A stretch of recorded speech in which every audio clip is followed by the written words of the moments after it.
7 ते 8 तास झोप ही प्रत्येकाला महत्वाची आहे.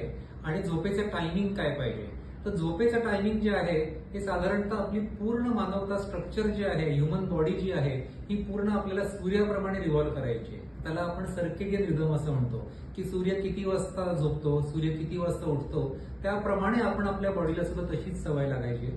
तर त्याप्रमाणे साधारणतः 10-10:30 वाजता जरी एखादा झोपत असेल आणि सकाळी 5-5:30 ला उठत असेल, तर I think that is usual absolutely okay period for anybody to sleep.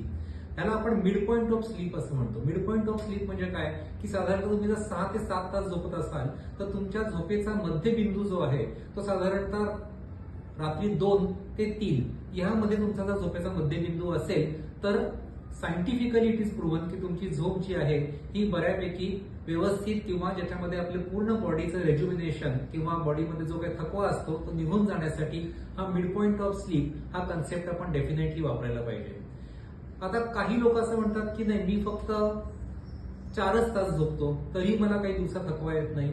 तर it is very rare, but around 3 to 4%, 100 3 किंवा 4% लोकांनाच साधारणतः 4 ते 5 तास झोपून सुद्धा their body can function normally.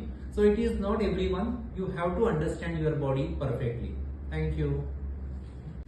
तर ही माहिती जास्तीत जास्त लोकांपर्यंत पोहोचण्यासाठी please like it, share it and subscribe to my channel on YouTube, Dr. Mahavir M. Modi.